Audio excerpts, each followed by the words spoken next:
అతనెంతో ఉత్సాహంగా ఉన్నాడు. తన జీవితానికో అర్థం ఏర్పడుతుంది. ప్రణతి సాహచర్యంలో హాయిగా గడుస్తుంది. 8ంటికి గోపాలరావు వస్తానన్నాడు. లేచి కాలకృత్యాలు తీర్చుకున్నాడు. మరోసారి గ్రాఫ్ అద్దంలో చూసుకుని ఇవతలికి వచ్చాడు. వంటింట్లోకి వెళ్ళి తల్లి చేస్తున్న ఫలహారాలను ఒకసారి పర్యవేక్షించి వచ్చాడు.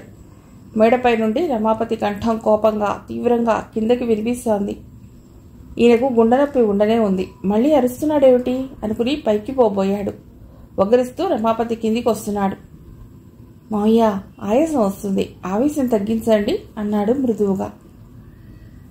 తగ్గిస్తాన్రా ఒకేసారి. విధవా, మావయ్య అనే వరుస గుర్తుందిట్రా. ఛీ, విశ్వాసం లేని జంతువులు. అటు అంత కట్నం ఇచ్చి పెళ్లి చేస్తే వాడు దగా చేశాడు, ఇటు నువ్వు. వగరిస్తూ వచ్చి రవీంద్ర కాలర్ పట్టుకున్నాడు. మావయ్య, ఏమిటిది? ఏమిటన్నయ్యా? మీనాక్షి వచ్చింది. ఏటా వెళ్ళు, పైకి వెళ్ళి అడుగు అని రవీంద్ర చెంపలు వాయించాడు. అప్పుడే తన స్నేహితుడితో బ్రాహ్మణుడి వెంటబెట్టుకు వచ్చిన గోపాలరావు ఈ దృశ్యం చూసి తెల్లబోయాడు. రవీంద్రపైనున్న అభిమానం కొద్దీ వచ్చి రమాపతిని వేరు చేశాడు. ఆ పరిస్థితిలో ఆయన కంటపడ్డందుకు రవీంద్ర హృదయం కుంచుకుపోయింది. ఏటండి ఈ గోల? మన ఎత్తు ఎదిగిన పిల్లలను స్నేహితుల్లా చూడాలి, గోపాలరావు అన్నాడు. స్నేహితుడిలా కాదు, ఆప్తుడిలా చూశాను ఈ విశ్వాసఘాతకుడిని. నేను ఫ్యామిలీ ప్లానింగ్ ఆపరేషన్ చేసుకుని 20 ఏళ్ళు అవుతుంది. మేమే మొదటి బ్యాచ్ కావచ్చు. ఇప్పుడు అతడు చెప్పలేకపోయాడు. అందరూ రవీంద్రనే చూస్తున్నారు. ఆగిపోయామే, చెప్పు మావయ్య, చెంపలు తడుపుకున్నాడు అతడు. ఛీ, సిగ్గులేదు. మీ అత్త అంటుంది తను గర్భవతినని. బలవంతంగా నువ్వు. చాలు, ఇక వినలేను అన్నట్లు చెవులు మూసుకున్నాడు. చాలించరా నటన? ఆవిడ చెప్తే నువ్వు రవీంద్రుని అనుమానిస్తున్నావా అన్నయ్య? మీనాక్షి తేరుకుని అడిగింది. ఏ, నీ కొడుకు సత్యహరిశ్చంద్రుడా? సత్యహరిశ్చంద్రుడు కాకపోయినా నువ్వు ఊహించినంత నీచుడు కాదు. మొదటిసారిగా నోరు విప్పింది మీనాక్షి. అత్తయ్య నా పేరు చెప్పిందా? ఆస్ట్రేలియా నుండి తేరుకుని అడిగాడు రవీంద్ర. ఏ, నీ పేరు బయటపెట్టరని వాగ్దానం చేసిందా? వెటకారంగా అడిగాడు. అంటే ఇంట్లోండి వెళ్ళిపోతాననే నీవు ఈ మధ్య మనసు మార్చుకున్నది ఎందుకో ఇప్పుడు అర్థమవుతున్నది. రవీంద్ర తెల్లబోయాడు. కొక్కెం వేసి ఎవరో తనలో ఉన్న జీవపదార్థాన్ని లాగేసుకున్నట్లు ఫీల్ అయ్యాడు. అదే సమయాన గోపాలరావు మెల్లిగా ఇల్లు వదిలిపోవటం గమనించాడు. ఆపే శక్తి లేదు, తరుణం అంతకన్నా కాదు. మావయ్య, ఇప్పుడే తెలుస్తానుండు. చరచరా పైకెళ్ళాడు. తలుపు వేసుకుని లోపలుంది శ్యామల. దబదబా తలుపులు బాదాడు. వెక్కి వెక్కి ఏడుస్తున్న శబ్దం వినిపించింది, కానీ తలుపు తీయలేదు. అక్కడే బాల్కనీలో విచారంగా కూర్చున్న కవిత కనిపించింది. కవిత, చెప్పు, ఈ అభాండం నిజమనుకుంటున్నావా? ఆవేశంగా ఆమెను అడిగాడు. నేనేమనుకుంటే ఏం బావా, నాన్నగారు నమ్మేశారు దాని మాటలు అన్నది కోపంగా. రవీంద్ర ఏమో చెప్పబోయేంతలో కింద నుండి మీనాక్షి అరుపులు వినిపించాయి. ఇద్దరూ ఆదుర్దాగా కిందికి పరిగెత్తారు. రమాపతి నేల మీద పడిపోయాడు. మీనాక్షి ఆయన లేపే ప్రయత్నం చేస్తోంది. ఏం జరిగిందమ్మా? ఆదుర్దాగా అడిగాడు. పాపిష్టి దానిరా, శ్యామల కోసం ఎవరెవరో మొగాళ్ళు వచ్చేవాళ్ళు. బాబాయిని అన్నలను చూస్తానని హోటళ్లకు ఎందుకు వెళ్ళింది అని అడిగాను. అంతేరా, విరుచుకుపడిపోయాడు అన్నది ఏడుస్తూ. బావా, మొదట డాక్టర్ని పిలు, దీనంగా చూసింది కవిత. అతన్ని లేపి మంచంలో పడుకోబెట్టి టెలిఫోన్ చేశాడు డాక్టర్కు. అతడు ఎక్కడికో వెళ్ళాట. తనే చెప్పులేసుకుని బయటకు వచ్చి ఆటో రిక్షా తీసుకుని గోపాలరావు డాక్టర్ని పిలుచుకొచ్చాడు. డాక్టర్ టాక్సీ దిగుతుండగానే ఇంట్లోంచి మీనాక్షి, కవిత ఏడుపులు హృదయాన్ని కలిచివేసేలా వినిపిస్తున్నాయి. చుట్టుపక్కల వారు ఇంటి నిండా గుమిగూడారు. అదే టాక్సీలో డాక్టర్ వెళ్ళిపోయాడు. రవీంద్ర వచ్చేసరికి శవాన్ని కిందకి దించుతున్నారు పనివాడు, పక్కింటాయన. నెమ్మదిగా వెళ్ళి అతడి గొంతు వరకు దుప్పటి కప్పి తల దగ్గర దీపం పెట్టించాడు. భార్య లేదా? ఎవరో అడిగారు. లేనట్టే ఉంది పనివాడి జవాబు. మళ్ళీ ఆ విషయం ఎవరూ రెట్టించలేదు. కాసేపటికి మీనాక్షి కుదుటపడింది. కానీ కవిత దాదాపు పిచ్చిదాన్లా అయింది. తండ్రి శవంపై పడి ఒక్కటే ఏడుపు. నాన్నా, నన్నేం చేయమన్నావు? ఎలా బతకమన్నావు? నన్ను ఒంటరిదాన్ని చేసిపోయావా? ఇది అన్యాయం. నేను ఎలా బతకను ఈ లోకంలో? హృదయ విదారకంగా దుఃఖిస్తోంది కవిత. మీనాక్షమ్మ బతిమాలి అలసిపోయింది. బంధువులకు, స్నేహితులకు కబుర్లు వెళ్ళాయి. రమాపతిని బయటకు తీస్తున్నప్పుడు కవిత చేసిన హడావుడి అంతా ఇంతా కాదు. రవీంద్ర వెళ్ళి ఆమెను పక్కకు జరిపాడు. నన్ను కూడా నాన్నతో పాటు దహనం చేయి బావా అన్నది అతడి చేతుల్లో వాలిపోతూ. కవిత, ఇటు చూడు, నేను లేనా? మీ నాన్నకంటే ఎక్కువగా నీ బాధ్యత నాపై ఉంది. ఆయన కాలం తీరిపోయింది. ఎన్నో విధాలుగా ఓదార్చాడు. తల్లిని పైకి పంపాడు. ఆఖరిసారిగా శ్యామల భర్తను చూసుకుంటుందేమోనని ఆమె రానున్నదట. దహన సంస్కారాలు ముగిసేసరికి సాయంత్రం 5 గంటలు దాటింది. శ్యామ్, మురళి, రావు దగ్గరుండి రవీంద్రకు సహాయం చేశారు. కర్మ తానే చేశాడు. స్నేహితులకి ధన్యవాదాలు చెప్పి పంపించాడు. బంధువులు, స్నేహితులు వెళ్ళిపోయారు. రమాపతి పెద్ద కూతురు మాత్రం ఉండి అందరికీ కాఫీలు, పలహారాలు ఇచ్చింది. రవీంద్ర కవిత చేత తాగించాడు. తను తాగాడు. ఏటో ఆ పిల్ల స్నానమన్నా చేయలేదు. నిట్టూర్చింది బంధువులావిడ శ్యామలను గూర్చి. చావని అత్తయ్య, మా నాన్నను పొట్టరబెట్టుకుంది రాక్షసి, కన్నీటితో చెప్పించింది కవిత. కవిత, నువ్వు ఆవేశంలో ఉన్నావు, ఊరుకో, నేను చెప్తాను. మీరు వెళ్ళి పని చూసుకోండి పిన్ని. బావా, ఎందుకది ఇంకా ఈ ఇంట్లో? వెళ్ళి మెడపట్టి గెంటేయి అంది. అదంతా నేను చూసుకుంటాను, నువ్వు వెళ్ళి కాసేపు విశ్రాంతి తీసుకో. ఆమెను తల్లి ఉన్న గదిలోకి పంపాడు. మెల్లిగా నిట్టూడ్చాడు. స్త్రీయే మరో స్త్రీ దుస్థితికి కారణాలు కనుక్కునే ప్రయత్నం చేయదు. ఏదో మగవారు అన్యాయం చేశారని వాపోతారు అనుకున్నాడు. అతడికిప్పుడు శ్యామలంటే విపరీతమైన జాలి కలిగింది. మెల్లిగా పైకి వెళ్ళాడు. తలుపు తట్టాడు. 5 నిమిషాలైనా తలుపు తీయలేదు. ఈసారి గట్టిగా తెరిచాడు. మర్యాదగా తలుపు తీస్తారా, విరగొట్టాలా? విసుగ్గా అడిగాడు. ఆ తర్వాత కొన్ని క్షణాలకు తలుపులు తెరుచుకున్నాయి. అతడి కాళ్ల వద్ద కుప్పలా కూలిపోయింది శ్యామల. ఆలోచిస్తూ ఇంటి ముందు లాన్లోకి వచ్చినాడు. అతడి హృదయం ఎంతో భారంగా ఉంది. తనేం ఆలోచించాడు? జరిగిందేమిటి? తన వివాహం నిశ్చయించాలనుకున్న రోజే మామయ్య పోవటం అపశకునంలా తోచింది. రవి మెత్తని చెయ్యి అతడి భుజంపై పడింది. ఆ స్పర్శ చిరపరిచితమే. రా కూర్చో ప్రణు. తను లేచి కింద గడ్డిపై కూర్చుంటూ. అక్కడ ఒకటే కుర్చీ ఉంది. అతడికి ఎదురుగా కూర్చుంది ప్రణతి. కొన్ని నిమిషాలు ఇద్దరూ మాట్లాడలేకపోయారు. రవే ముందు తేరుకున్నాడు. ప్రణు, జరిగింది విన్నావు కదా, నాపై నీకు అనుమానంగా ఉందా? అనుమానిస్తే వస్తానా రవి? నాన్నగారే చాలా కోపంగా ఉన్నారు. మీ మావయ్య చనిపోవటానికి కారణం నువ్వే అనుకుంటున్నారు. అది నా దురదృష్టం ప్రణు. శ్యామల అంతా అయిపోయాక నేను కాదని చెబుతుంది. ఎంత దారుణం! అన్యాయంగా ఆయన ప్రాణం తీసింది కదా. ఈ శీలం లేని ఆడవారిని నరికినా పాపం లేదు, ఆవేశంగా అరిచింది. లేదు ప్రణు, ఆమెదే తప్పనటానికి వీల్లేదు. కట్నాలను ప్రోత్సాహపరుస్తున్న మన సమాజంది. స్త్రీకో న్యాయం, పురుషుడికో న్యాయం అన్నా మన పెద్దలది.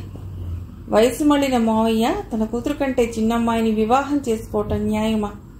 చిరుప్రాయంలోనే భర్తను కోల్పోయిన ఆమెకు మాత్రం అండవద్దా? ఏటో రవి, అంతా అయోమయంగా ఉంది. నా విషయంలో నాన్నగారు చాలా మూర్ఖంగా ప్రవర్తిస్తున్నారు. శ్యామ్ ఫారెన్ పెడతాట. వాళ్ళ నాన్నకు నేనంటే ఇష్టమట అన్నది దిగులుగా. అంటే అంటే నీకు వివాహ ప్రయత్నాలు జరుగుతున్నాయన్నమాట. ఎంతో బాధగా ఉంది అతడి గొంతు. ఆమె చటుక్కున అతడి చేయి పట్టుకుంది ఆర్తిగా. నేను నిన్ను మరిచి వివాహం చేసుకుంటానా? అలాంటి పరిస్థితే వస్తే నీ దగ్గరకు వచ్చేస్తాను రవి అన్నది దృఢంగా. ఆమె చేతిలో ఉన్న తన చేయి తీసుకుని పేలవంగా నవ్వాడు. దాదాపు 4 సంవత్సరాల నుండి నన్ను ఎరిగిన మీ నాన్న నా పట్ల ఇంత నీరసం ఇలా ఏర్పరచుకున్నారు ప్రణు? నాన్నగారి తరఫున నేను క్షమించమంటున్నానుగా. ఆయనకు అభిమానం, కోపం ఏదొచ్చినా పట్టలేం అన్నది. థ్యాంక్స్ నీ అభిమానానికి. ఆమె చేయి తీసి చెంపగా ఆనించుకున్నాడు. అతనికి ఆ స్పర్శ వల్ల కొత్త రక్తం వచ్చి శక్తిని పెంపొందింపజేసినట్లు అనిపించసాగింది. ప్రణు, శ్యామ్తో ఈ పెళ్లికి అంగీకరించు అన్నాడు సాలోచనగా. రవి అద్దిరిపడింది.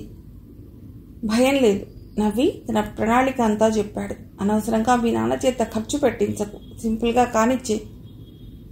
అలాగే, నేను అన్నదే వేదం అనేలా ఉన్నాడా అమాయకుడు అన్నది ప్రణతి. మీ నాన్నకు నచ్చ చెప్పగలిగే పని ఇదొక్కటే. ఇద్దరూ తేలికపడిన హృదయాలతో కబుర్లు చెప్పుకున్నారు. ప్రణతి వెళ్ళిపోయింది. ఆలోచిస్తూ అలాగే చాలాసేపు కూర్చుండిపోయాడు. ఎన్నడూ రాని బంధువులు శ్యామల తరఫున వచ్చారు. కూతురు వివాహిత కాబట్టి పోషణార్థం ఏం కావాలన్నా అత్తగారిని అడగాలి. ఆస్తికి వారే వారసులన్నట్లు మాట్లాడసాగారు. బావా, రా కవిత, ఈ మూకను వదిలించే మార్గం లేదా? అదే ఆలోచిస్తున్నాను.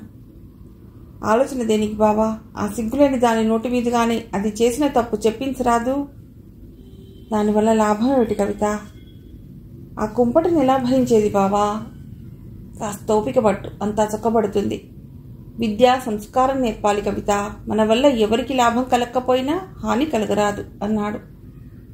అసలేమిటి నీ ఆలోచన? అది ఫలిస్తుందో అమల్లోకి వస్తుందో లేదో చెప్పడం దేనికి? కవిత వంక చూశాడు. తండ్రిపోయిన దిగులు ఆ అమ్మాయికి ఒక్కదానికే ఉన్నట్లుంది. పాలిపోయినట్టుంది. కవిత జాలిగా ఆమె చేతిని తన చేతిలోకి తీసుకున్నాడు. ఏమిటి బావా, నువ్వు దిగులు మానేయటానికి ఏం చేయాలి చెప్పు? భగవంతుడే నన్ను అన్యాయం చేశాడు. ఎవరు మాత్రం ఏం చేయగలరు బావా? ఉదాసీనంగా అన్నది. మొదటి శ్యామల సంగతి, ఆ తర్వాత మిగతా విషయాలు ఆలోచిస్తాను. నువ్వు మీ నాన్న మరణించాడని అనుకోవద్దు, తెలిసిందా? నేను అనుకోబోయినా నువ్వు సాగనీయవు కదా. నాన్న కూడా నా విషయాలు ఇంత శ్రద్ధగా చూసేవాడా అన్నది సజల నేత్రాలతో. ఆ భావనతోనే ధైర్యంగా ఉండు. శ్యామల తప్పు సవరించరానిదేం కాదు. అలాగే బావా నవ్వుతూ లేచింది. ఆమెకు ఒక విధంగా సిగ్గు కూడా ఉంది. తన బాల్యంలో అత్త బాబా గడిపిన జీవితం తలుచుకుంటే ఇలాంటి వారినే మహాత్ములనాలి. ఎంత క్షమాగుణం! మహాత్ములు ఎక్కడో లేరు అనుకుని నవ్వుకుంది. ఆమె అటు వెళ్ళగానే శ్యామల మేనమామ వచ్చాడు.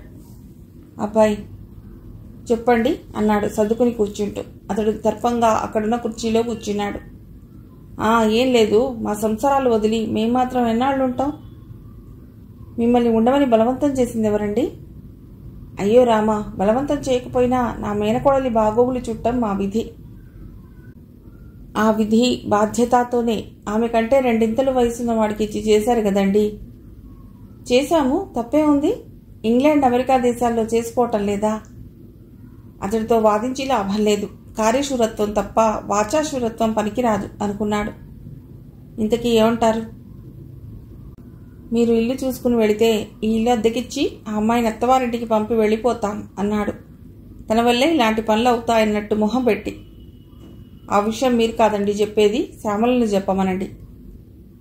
ఓహో, అతని మొహంలో రంగులు మారాయి. అందరూ గుసగుసలాడింది నిజమేనన్నమాట వెటకారంగా అడిగాడు. గుసగుసలకు ప్రాధాన్యం ఇచ్చేంత దుర్బల మనస్కుణ్ణి కాదు. దేవాంతకుడివే. మేనమామను హత్య చేసిన వాడికి అతడి మాట పూర్తి కాకముందే శ్యామల అక్కడికి వచ్చింది. మావయ్య నోర్మి, అతడు కాదు వారిని హత్య చేసింది నేను మావయ్య అన్నది ఆవేదనగా. పరోక్షంగా కారణం నువ్వే. నీ కూతురే అయితే నన్ను ఇలా నాశనం చేస్తావా? వారు బొద్దుమొర్రో అంటున్నా మీ పాదాల దగ్గర పడి ఉంటుందని పెళ్లి చేశావు. నీవు నా మేనమావవా? వెళ్ళిపో. 2 చేతులతో మొహం కప్పుకొని ఏడుస్తూ ఇంట్లోకి వెళ్ళిపోయింది. అతడు నానా మాటలంటూ మరో గంట తర్వాత వెళ్ళిపోయాడు. రవి నెమ్మదిగా ఇంట్లోకి వచ్చాడు. కవిత బల్ల దగ్గర వడ్డనకి ఏర్పాట్లు చేస్తోంది. మీనాక్షి ఏదో చెప్తోంది. ఒకసారి వాడిద్దరినీ చూసి గదిలోకి వెళ్ళిపోయాడు. పెళ్లికొడుకు స్నేహితుల్లో ఉన్న రవిని చూసి గోపాలరావు మొహం చిట్లించిన మరుక్షణమే విచక్షణ మేలుకుంది. తన కూతురు బొంకినా ధైర్యంగా నిజం చెప్పిన కుర్రవాడ ఇంత అన్యాయం చేసేది. ఎక్కడో పొరపాటు జరిగిందనిపించింది అతడికి. ఇప్పుడేం చేయలేడు. పెళ్లి కూతురు ఇష్టంతో పెళ్లి శ్రీ యాదగిరిగుట్ట నరసింహస్వామి సన్నిధిలో జరుగుతుంది. శ్యామ్ గర్వంగా రవిని చూస్తున్నాడు. మురళి, రావు జాలిగా చూస్తున్నారు. రవీంద్ర మాత్రం ఎప్పటిలాగానే పనులు చేస్తున్నాడు. రవీంద్ర, గోపాలరావు పిలిచాడు. ఏమిటి సార్? నేను తొందరపడ్డాను. ఇప్పుడు అవన్నీ ఎందుకు? పదండి, ముహూర్తానికి సమయం అయింది. మంటపంలోకి వెళ్లారు. అప్పటికే పెళ్లి కూతురు సర్వాలంకారాలతో వరుడి పక్కన కూర్చుంది. ఒరే రవి, ఈ అమ్మాయిలున్నారు చూసావు, ఒట్టి రౌండ్ బాటమ్ ఫ్లాస్కులరా మురళి అంటున్నాడు. అమ్మాయిలను గురించి ఒకేసారి నిర్ణయం మార్చేసుకున్నావేరా? ప్రేమ, రామో అంటూ నీ వెంటబడిన మనిషి ఒకేసారి ఇలా మారిందేమిట్రా? పరిస్థితులు. చెస్, మళ్ళీ ఆ మాటనకు. చస్తే ఈ ఆడవాళ్ళని పెళ్లి చేసుకోవద్దు. పోనీ నన్ను చేసుకో, ఒబీడియంట్గా వంట చేసి పెడతాను. రవీంద్ర నవ్వాడు. నీకు నవ్వొస్తుందా? నీది గుండె కాదురా, గుండ్రాయి. ఆ ప్రణతికి అదేం బుద్ధిరా? ఆధునిక యువతిని అంటుంది. ఆ మొహం నిండా బాసికాలేమిటి? ఆ మేలి ముసిగేమిటి? బయటికి రాగానే అడుగు అన్నాడు. కన్యాదానం అయిపోయింది. మాంగళ్య ధారణ జరుగుతోంది. రావు నెమ్మదిగా శ్యామ్ పక్కన చేరాడు. ఏమిట్రా, మీ ఆవిడ పాతకాలం పెళ్లి కూతుర్లా అలా ముడుచుకుపోయింది? అదంతా రవీంద్రపై దిగులేమో, 2 రోజుల్లో వదిలిపోతుంది నెమ్మదిగా కసిగా అన్నాడు.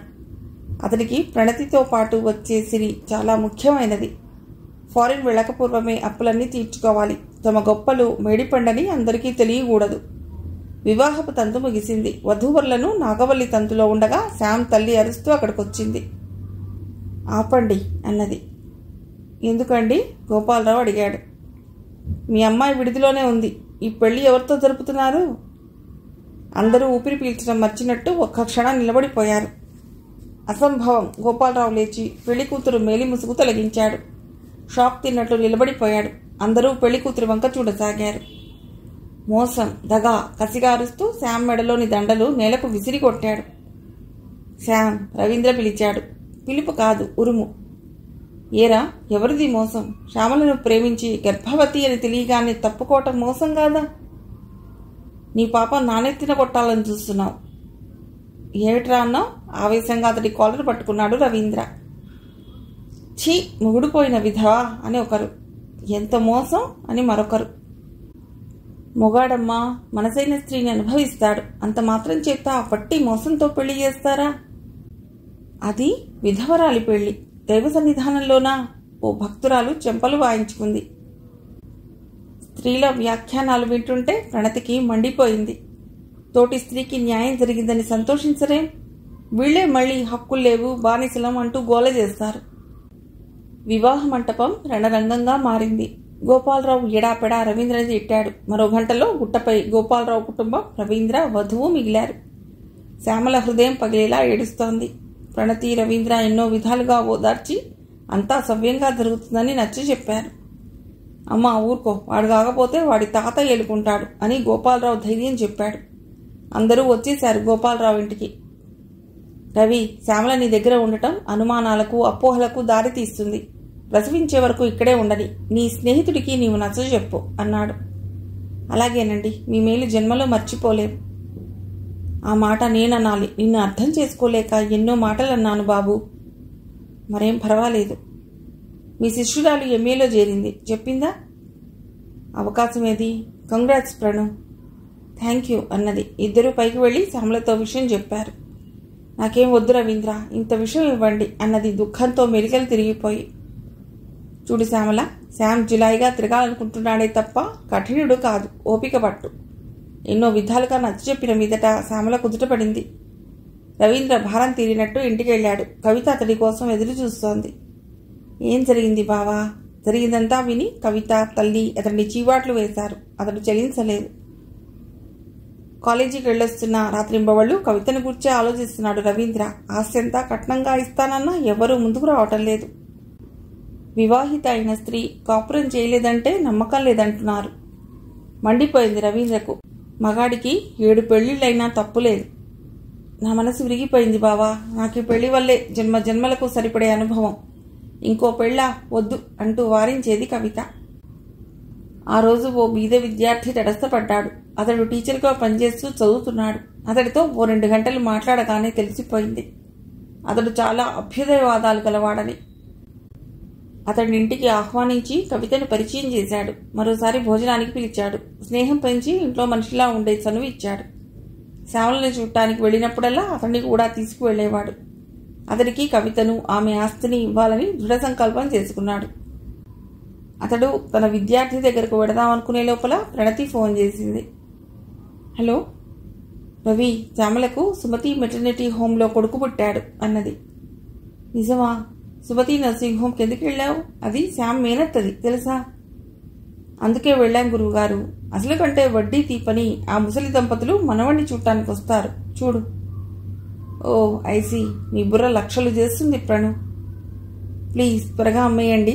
ఓ ఇల్లు, కారు, కావలసిన సామాన్లు కొని ఏదైనా వ్యాపారం పెట్టుకుందాం అన్నది నవ్వుతూ. ఎంత ఆశ! నీకిల్లెందుకోయ్? నా గుండెలున్నాయిగా. ప్రభుత్వం లక్షల విలువ చేసే వాహనాలుంచగా చ వెధవ 25,000 కారు కొంటానా? నిన్ను ఆరాధించడమే ఓ వ్యాపారం. ఓ చాలు బాబు, శ్యామలని చూడటానికి రండి. ఆమె ఫోన్ పెట్టేసింది. ప్రణతి అన్నది నిజం. శ్యామ్ తల్లి అప్పుడే ఈ లోకంలోకి వచ్చిన పసిగుడ్డును అపురూపంగా ఎత్తుకుంది. ఆ కుర్రవాడు అచ్చు తండ్రి పోలిక. శ్యామల మాత్రం పాలిపోయిన మొహం పక్కకు తిప్పుకుంది. పాపం, ఇలాంటి సుఖం భార్యాభర్తలు కలిసి పంచుకుంటే ఆనందం అన్నది ప్రణతి. నిజమా? ఎడమ కన్ను చిన్నదిగా చేసి నవ్వాడు రవీంద్ర. అవతల మనుషులున్నారన్న సిగ్గు కూడా లేదు. విసుక్కుని అటువైపు వెళ్లి శ్యామల ఆరోగ్యం సంగతి అడిగింది. రవీంద్ర నెమ్మదిగా అక్కడి నుండి తన స్నేహితుడి దగ్గరికి వెళ్ళాడు. శ్యామ్ సిగరెట్ కాలుస్తూ ఆలోచిస్తున్నాడు. మీరా దేవదాస్ పోజు పెట్టావు, ఆత్మవిమర్శనా అన్నాడు. షటప్. Thank you. నీవు నీ కొడుకును గురించి తీయటి కలలు కంటున్నావని నాకేం తెలుసు? Sorry brother. ఒరే రవి, నా ముందు నుండి వెళ్ళిపో, పీక నులివేస్తాను, శ్యామ్ ఆవేశంగా అరిచాడు. ఒరేయ్, పిక్నిక్లో తమాషాకు నాతో పోట్లాడి చిత్తుగా ఓడిపోయాం, మళ్ళీ ధైర్యం చేస్తావుట్రా? నేను సీరియస్గా చెప్తుంటే నీకు తమాషాగా ఉందిట్రా? ముందుకు వచ్చి రవి కాలర్ పట్టుకున్నాడు. నేను నవ్వులాట కంటున్నాను అనుకున్నావా? రవీంద్ర కోపంగా కాలర్ విదిలించుకున్నాడు. పరోక్షంగా ఓ ప్రాణం పోవటానికి కారణమైన నిన్ను క్షమించానంటే కేవలం శ్యామల మొహం చూసి. విద్యావంతులం, విచక్షణ అవసరం. డబ్బు పారేసి బజార్లో కొనుక్కోకూడదు. నీకు కావలసిన సుఖం ఇళ్ళ దగ్గరికి ఎందుకు వెళ్ళావు? రవి, ప్లీజ్ వెళ్ళిపో. నిన్నటి నుండి మా అమ్మ సాధింపులు వినలేక చచ్చాను అన్నాడు విసుగ్గా.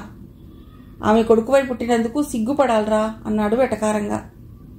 నీవు ప్రేమించిన అమ్మాయి కంటే నిన్ను ప్రేమించిన అమ్మాయిని చేసుకో, సుఖపడతావు, ఆఖరి మాటగా చెప్పి వచ్చేశాడు. మర్రోజు పళ్ళు తీసుకుని పీక్కుపోయిన మొహంతో ఆసుపత్రికి వచ్చిన శ్యామ్ని చూసి రవీంద్ర ఆనందంతో గంతులు వేసినంత పని చేశాడు. ప్రణతి అతడు ముఖాముఖాలు చూసుకున్నారు. తన విద్యార్థి అయిన రాఘవను భోజనానికి పిలిచాడు. ఈరోజు అతడి నోటి మీదుగా అతడి ఇష్టం, అంగీకారం వింటే తనకెంతో తృప్తి. మావయ్య తనని అపార్థం చేసుకుని ప్రాణం విడిచాడు. అతడి ఆత్మ శాంతించినా తన జన్మ సార్థకమైనట్లే. నమస్తే సార్. నమస్తే, రండి రాఘవ, చిరునవ్వుతో ఆహ్వానించాడు.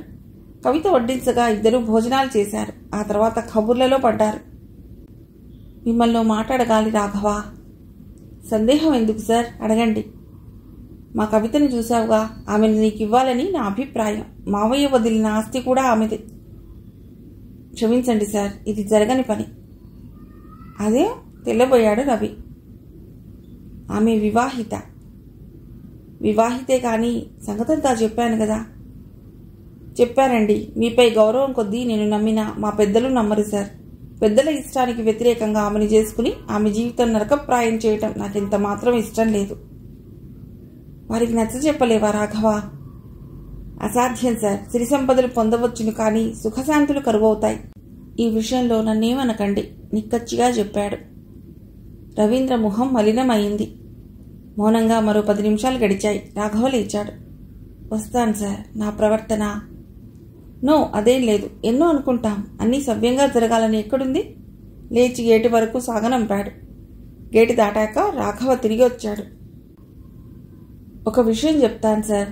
మరెవరైనా ఆమె డబ్బుకి ఆశించి చేసుకున్నా ఆమె జీవితం నరకప్రాయమే చేస్తారు.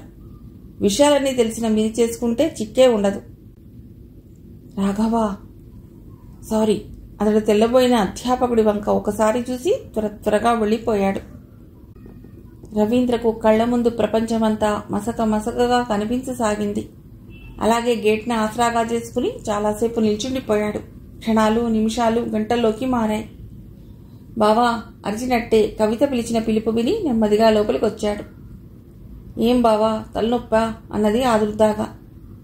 అవును కవి, ఊరివారి విషయాలన్నీ నీకే కావాలి. ఆ మహానుభావుడు తన కష్టాల కథ వివరించి ఉంటాడు కదూ. అదేం లేదు, ఒక కప్పు కాఫీ పట్టరా. ఆమె వెళ్ళిపోయింది. కవితలో ఈ మధ్య చాలా మార్పు వచ్చింది. ఆ దూకుడుతనం, అతిశయం అన్నీ పోయాయి. ముద్దరాలుగా మిగిలిపోయింది. ఆ తర్వాత రవీంద్ర చేసిన ప్రయత్నాలన్నీ విఫలమయ్యాయి. కొందరు రాఘవ ఇచ్చిన సలహానే సూచించారు. ఒకరిద్దరు ముందుకొచ్చినా వారి చరిత్ర తెలుసుకుని రవే వెనక్కు తగ్గాడు. కవితను చదివించాలన్నా సాధ్యం కాదు. ఆ అమ్మాయికి మంచి రోజుల్లోనే 10 సార్లు చెప్తే ఒక్కసారి అర్థం అవుతుండేది. ఇప్పుడు ఆ ఆలోచనే దండుగా. అతడికి మనస్సంతా అశాంతిగా ఉంది. తమ వద్ద ఆ అమ్మాయి ఉండగలదా? అదే చూచాయిగా తల్లితో అన్నాడు. వద్దు బాబు, వయసులో ఉన్న పిల్ల, మేమిద్దరం ఉంటాంలే అన్నది. అతడు మరేం మాట్లాడలేదు. వారం రోజుల తర్వాత అతడు నిర్ణయానికి వచ్చాడు. చెప్పు ప్రణు, ఇప్పుడు ఆ వ్యక్తి ఏం చేయాలి? రవీంద్ర కథ చెప్పి అతడిని ఏ ప్రశ్న వేధిస్తుందో అది ప్రణతి ముందు పెట్టాడు. చెప్పింది ఎవరి కథో అర్థం చేసుకోలేనంత మూర్ఖురాలేం కాదు.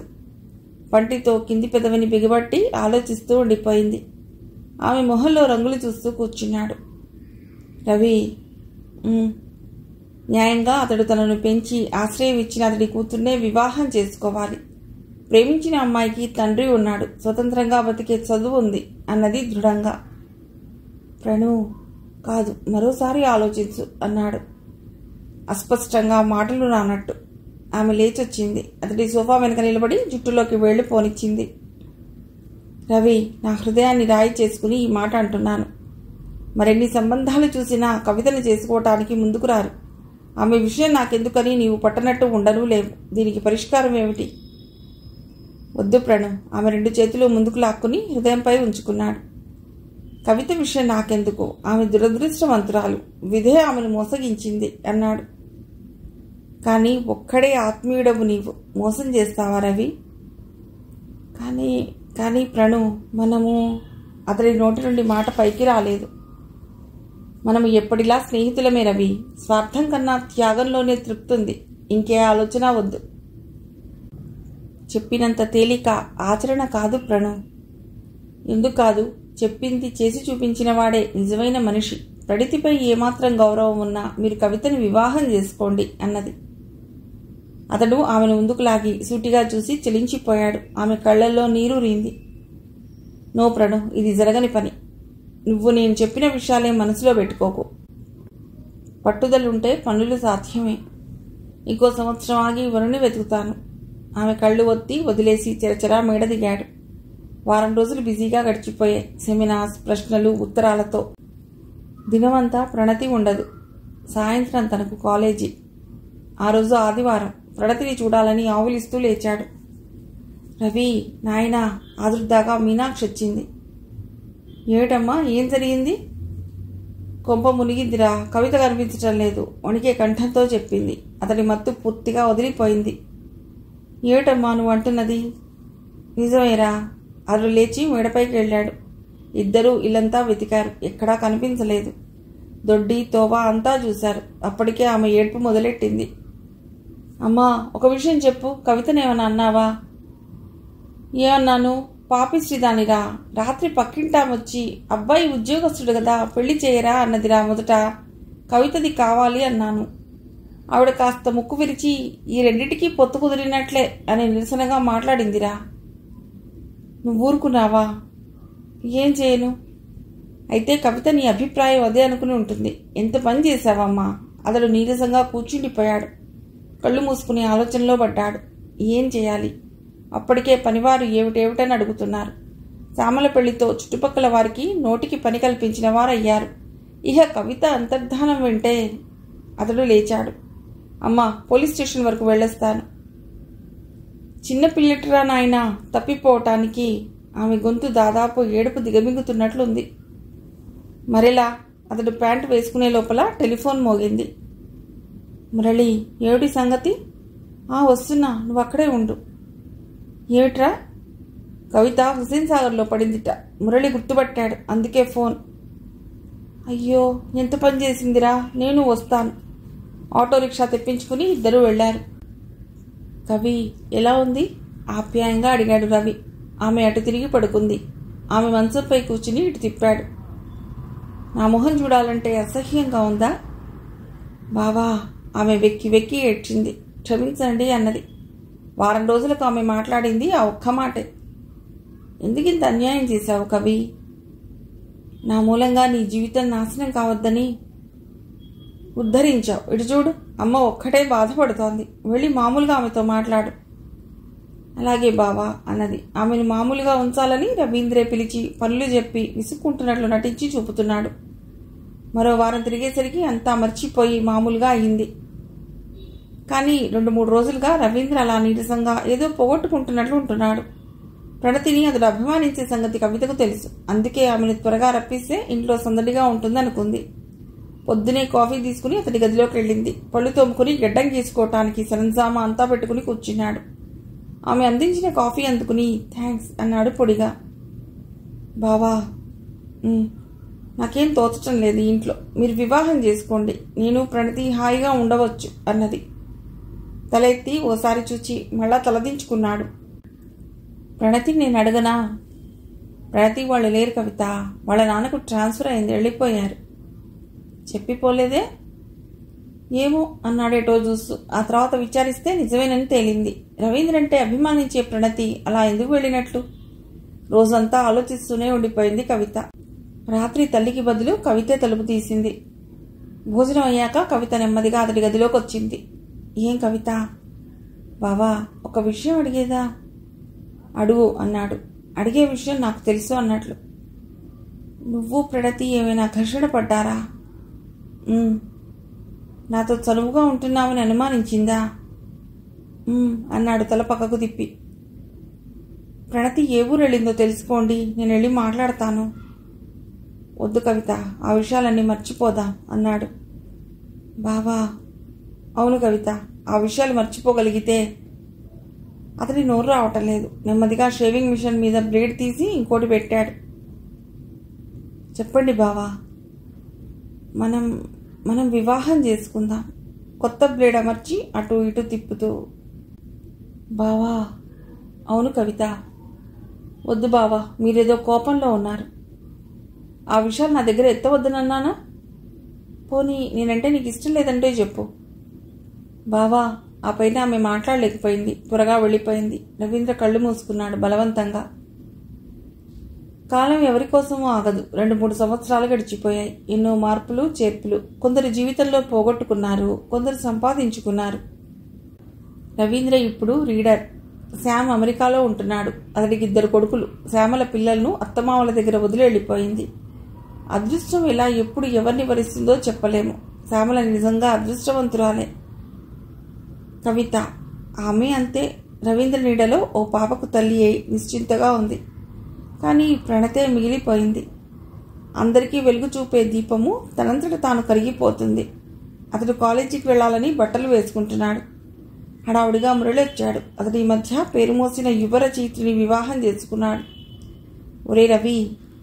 ఏమిట్రా కవి? వస్తున్నా అంటూ కవిత వచ్చింది. మురళిని చూసి వెనక్కు తగ్గిపోయింది. రవీంద్రకు నవ్వొచ్చింది. మురళి కూడా నవ్వాడు.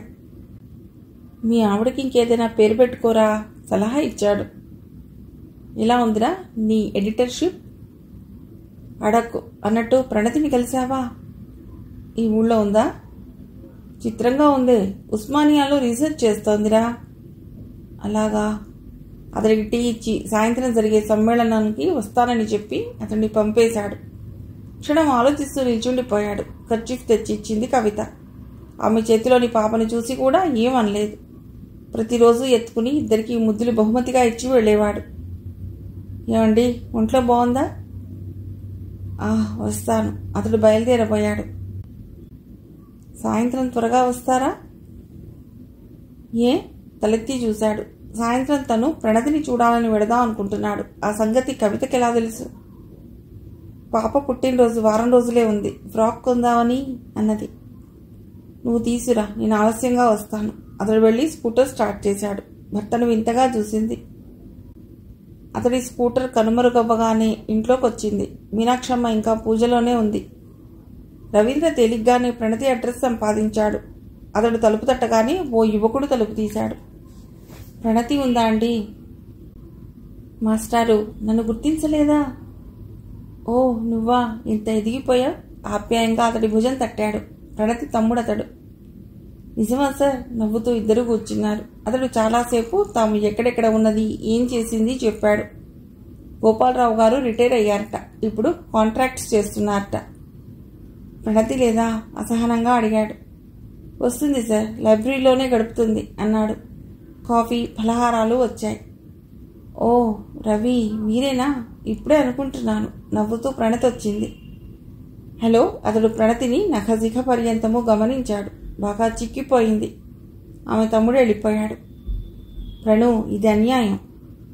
ఏది? అన్నది నౌకర్తో టీ తెమ్మని చెప్తూ. నువ్వు వచ్చి ఎన్నాళ్ళయింది? ఓ అదా, పేలవంగా నవ్వింది. రవి, ఒక ఆశయం కోసం ఒకరికొకరం దూరం అయ్యా. ఇప్పుడు తాత్కాలిక ఆవేశంతో స్నేహం ప్రకటించుకుని నీ సంసారంలో కలతలు రేపడం నా అభిమతం కాదు అన్నది. కవిత శంకిస్తుందనా? కవిత స్థానంలో ఉన్న నేనైనా అంతే. అలా నీకు దూరంగా ఉండటానికి చాలా శ్రమపడ్డాను అన్నది. అతడేం మాట్లాడలేదు. చాలాసేపు ఇద్దరి మధ్య మౌనమే రాజ్యం వెళ్ళింది. మీ పాప ఎలా ఉంది? ఏం పేరు? రమ అన్నాడు పొడిగా. రవి, నీ కోపంగా ఉండవచ్చు, నేను కఠినాత్మురాలిగా కనిపించవచ్చు. ఇది సినిమా కాదు. మా మధ్య సోదర ప్రేమ అని డైలాగులు వల్లించి ప్రేక్షకుల సానుభూతి సంపాదించటానికి జీవితం. ఇష్టం లేకపోయినా కొన్ని విషయాల్లో కఠినంగా ఉండాలి. మాట్లాడినంత మాత్రాన పవిత్రతకు భంగమా? అలా నేనన్నానా? మన నాగరికత తర్జీవాడు చేసింది. మనం విశాల భావాల ముసుగు వేసుకున్నాం. చాటుగా తప్పులు చేసినా ఒప్పుగానే కనిపిస్తాయి. బాహాటంగా మనం నీతిగా తిరిగినా అవినీతి కింద జమకడతారు. చాలా మాటలు నేర్చుకున్నావు ప్రణు అన్నాడు దిగులుగా నవ్వుతూ. మరి మీ శిష్యురాలనే కదండి అన్నది గలగలా నవ్వుతూ. టీ రావటంతో చెరో కప్పు తీసుకున్నారు. స్త్రీలు చాలా తొందరగా జరిగినవి మర్చిపోతారు అనుకున్నాడు. ఈ ఊరికొచ్చాక నేను ఎప్పుడైనా జ్ఞాపకం వచ్చానా ప్రణు? అలాంటివి ఆలోచించడానికి సమయం ఎక్కడా? రీసెర్చ్తోనే కాలం గడిచిపోతుంది. మరి మరి అడగండి సార్, సందేహం ఎందుకు? వివాహం చేసుకోవా? ఎందుకు చేసుకోను? తగిన వరుడు దొరకాలి కదా అన్నది మామూలుగా. రవీంద్ర మనసు కుదుటపడింది. చాలా వరకు ప్రణతి గతం మర్చిపోయింది. మరో 10 నిమిషాలుండి లేచాడు. వస్తాను ప్రణతి. మంచిది సార్. రవీంద్రను సాగనంపి అక్కడే వరండాలో నిల్చుండిపోయింది ఆమె. అమ్మాయి, ఏమిటా కన్నీరు? బయట నుండి వచ్చిన గోపాలరావు అడిగాక ఈ లోకంలోకి వచ్చింది. ఏం లేదు. పవిటతో కన్నీరు ఒత్తుకుని లోపలికి వెళ్ళింది, తండ్రికి టీ కలపాలని. అతడు అర్థమైందన్నట్టు తలాడించి ఇంట్లోకి వెళ్ళాడు. కథ సమాప్తం.